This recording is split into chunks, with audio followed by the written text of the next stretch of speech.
Hello, Ryan here, and welcome to Star Citizen Sunday. This is a weekly show which covers all of the news from the week just past. Be sure to subscribe if you like what you see, and let's get on with it.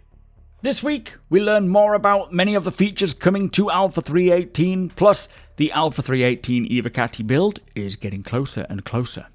So before we get to this week's information, just a quick update on Alpha 3.18 and what's going on.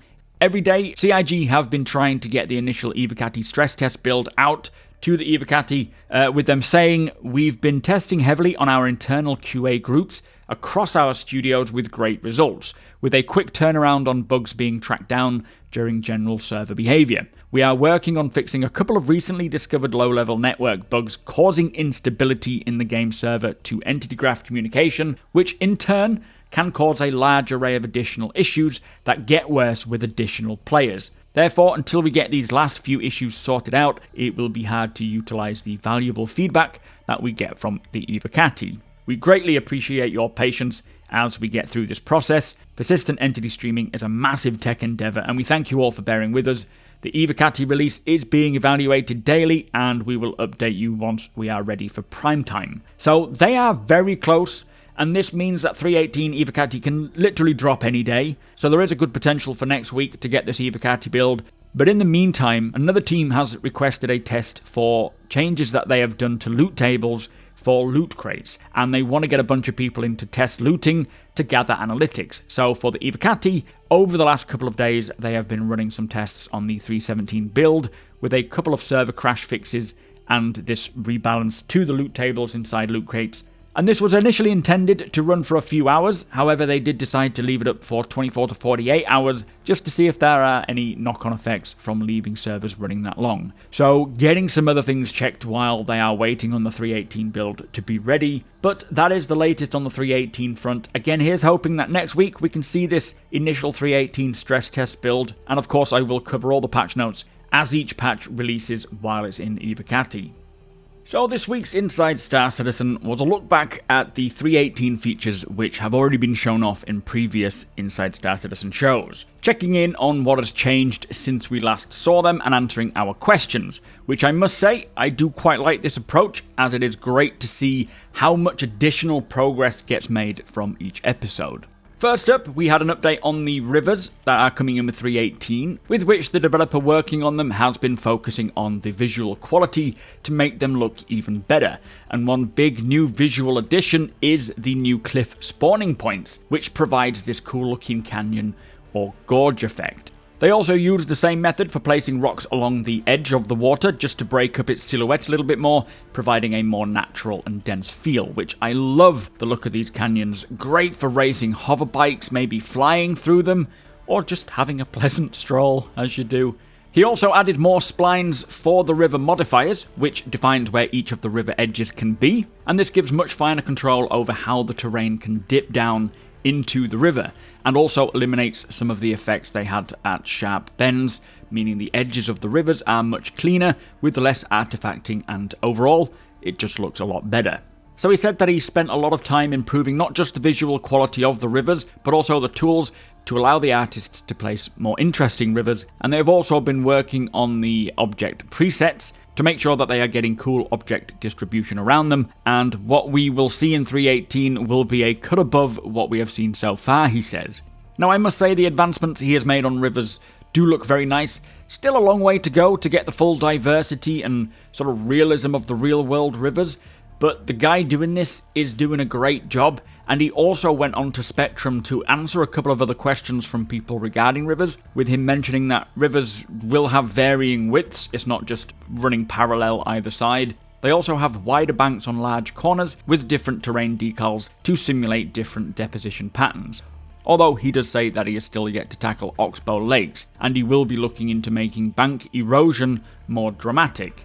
Now he also went on to say that there will be 40 plus rivers found throughout the Stanton system. I believe just Microtech and Hurston will have rivers. ArtCorp and obviously Orison will not. But also each time that he does further work on this river tech, he generates new rivers and then they get put into the build as well. So very happy to hear that there is going to be minimum 40 more likely a few more than that. But of course they are not done yet. There are many more improvements that he wants, and also when they are able to really expand their height maps, we should then start to see big canyons and gorges, hopefully along the sides of places like the Grand Canyon. Now, for the Ptv Race Track, this will be found, as we know, on one of Orison's floating platforms, and since we last checked in, they have just been doing bug fixing and putting up fences, basically, to stop people from taking the PTVs off the track and also using shortcuts. Now, on the track, there is a little parking area where 8 PTVs will spawn in, so players don't have to bring them themselves, and I'm actually quite looking forward to checking this out. I think it's going to be quite a lot of fun. Maybe not all the time, but it's a sweet little addition. Now, for the updates to Security Post Correa, they have spent time building up its environment, or the inside of it, just bringing it on par with other PU locations in terms of branding and flow. And I will say it is quite nice to see the interior more fleshed out to look like it's a proper used space, with a canteen, desks and so on, giving that impression that it is now actually operating. And also, as we know, Crime Stats 1 and 2 will no longer get you fired upon or attacked, and are now handled by way of just paying a fine, which means you can now also land at any location to do this. They've also added an option to surrender while using the fine kiosks, so you can either pay your fine if you don't have the creds or you don't want to spend the credits, you can just surrender and then go to prison, with your sentencing time reduced by 20% if you do surrender. Now, he did say that once this goes live, they will continue to iterate on it and make improvements, and I personally think that the surrender option to offer a 20% discount on time is a great idea, as it will give an incentive for people to serve their time, especially if it is just maybe a 1 to 2 crime stat and you don't want to spend the cash for it. You can go to prison for a small duration and keep that money. But I do think what they're trying to achieve here is that prisons still serve as a way of punishing bad behaviour to a degree, which in turn will act as an incentive to think more about what you're doing and plan your criminal activities better, but also making prisons not a pointless location where players just feel bored and want to quit. So instead making them feel like it's another location with missions and activities for players to be entertained by while feeling like they are being punished because they don't clearly want to be there. So basically giving players easier ways to go to prison with potential reduced sentences will make the prisons feel more populated and create some fun moments, even if you didn't want to be there in the first place. So I'm quite interested to see how this will unfold in the PU and just how people feel about going to prison in 318 compared to 317-2. As we know, there's a lot more going on there, so it won't just be a case of, right, well, I'm going to go make a sandwich while I serve my time. Talking of prisons, since we last checked in, they have AI now also walking around inside, and they have loot on them, so again, making the environment feel a little bit more alive. Also, the black spot and mission is in and working, and you need to find the ways to get to this location. Now, for caves, he says they have just been bug fixing and polishing, and they're done. For the Daymar crash site, they have been also polishing and bug fixing. It also passed the go-no-go meeting, so it'll likely get the blue committed change on the roadmap when that comes around in a fortnight.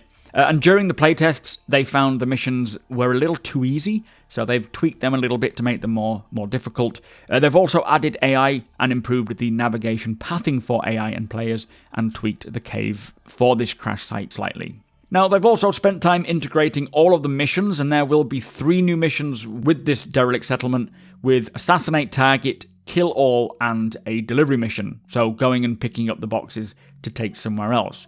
They're also planning to change the Ninetales AI, or the gang that are there at the moment, and swap them for the Sand Nomads, but he says that specific change might not make it in for 318, so it will likely come the patch after, if not in 318. So firstly, a great idea to see the Sand Nomads here instead of the Ninetales, as I would prefer to see another gang, getting a bit bored of just Ninetales everywhere. But also, in regards to missions, it does seem right now all the new locations with AI get the same combat-orientated missions, which is fine as they are fun to do with the different locations, but one day, hopefully soon, I would certainly like to see more locations populated with non-hostile NPCs who offer non-combat missions, or just basic missions like harvesting a certain plant, or delivering food, or searching for a friend, and so on, which I know they do want to create, and I guess it's just a matter of tech and time.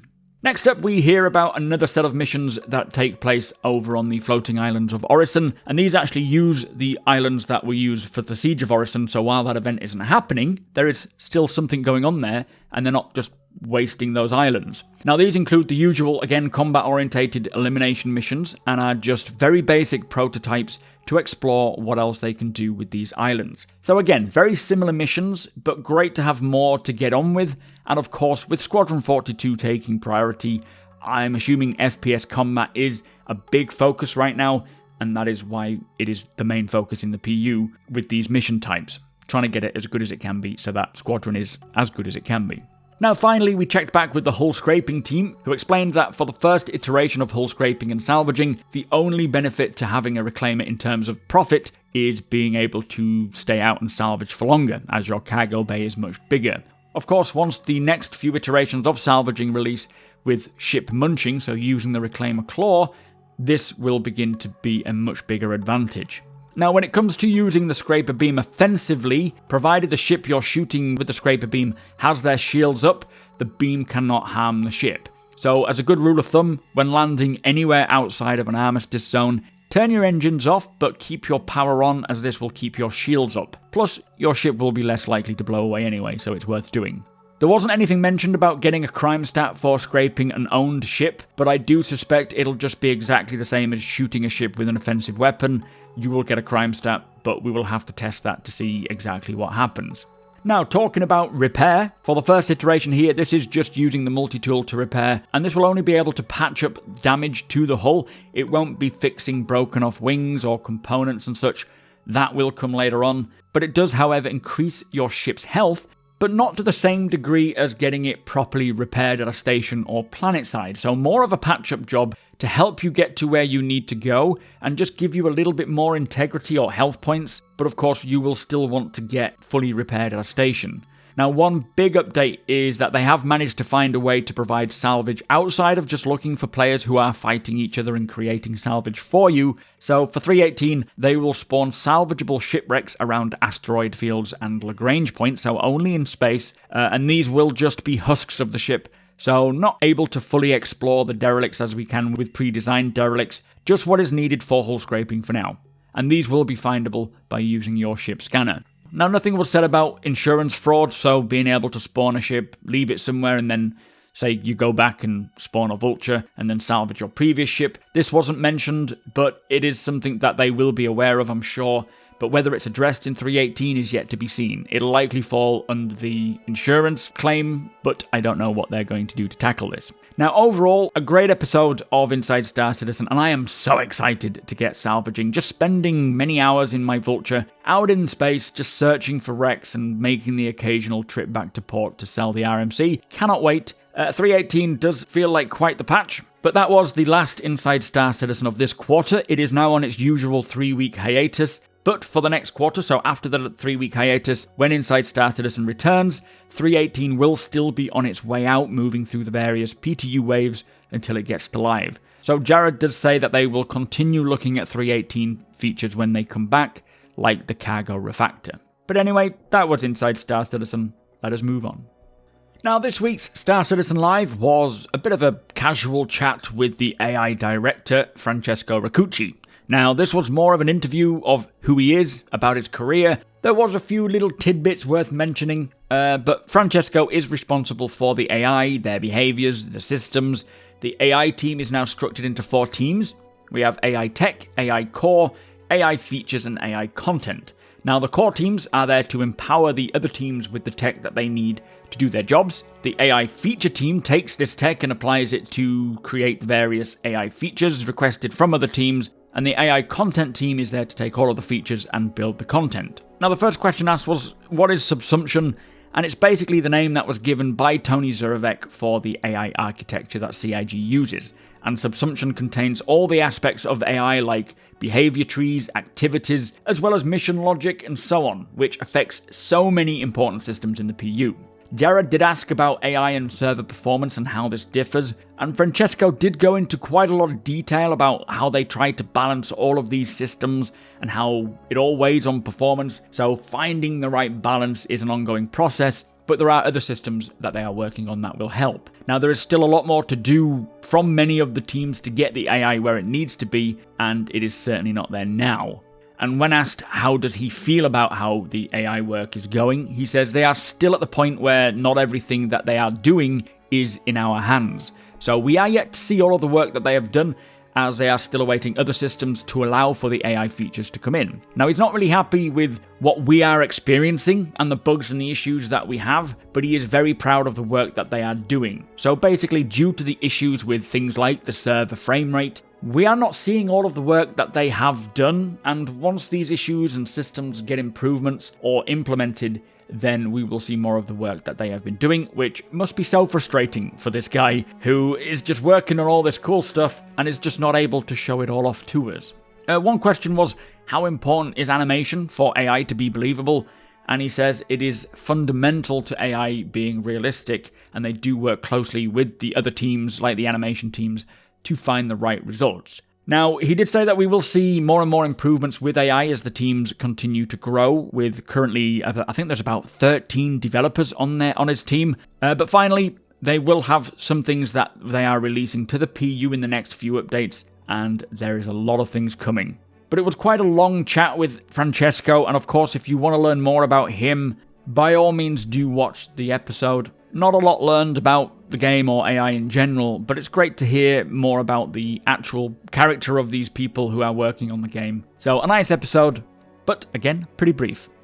Also, something else to point out was during a bar citizen in China, they held a bit of a Q&A with one of the developers. Not sure who it was, but there was a little bit of information gathered from this, so I will just briefly read through this now. Firstly, CIG will open new Asian game servers in the future. Locations mentioned include Hong Kong, South Korea, Singapore, Thailand, and India. More payment methods will be added for players in different countries. For example, Alipay will be added for the Chinese users. The $400 million and $500 million rewards haven't started development yet, but they are coming. Easy anti-cheat will remain the anti-cheat solution. Concierge levels and rewards will be improved in the future. The core of multi-crew gameplay is going to be resource management and different player roles on ships. Persistent entity streaming and server meshing are both needed for this. And finally, Pyro has a completely different art style compared to Stanton. The system is more of a place to explore rather than live in. So there you go, just a little bit of brief information from these bar citizens. I hope that answered some questions if any of you had them. So also this week, the roadmap was updated, in which 2 3.18 features got committed, plus the latest Galactopedia update dropped, with lore information for systems like the Nexus system, Odin, and Rhetor. So that brings us to the end of the show. If you do enjoy my content, please consider subscribing and hitting that like button. Also, I am able to do this thanks to my very generous patrons and channel members. If you appreciate what I do and would like to help make it even better from as little as $1 a month, all of the links are provided below.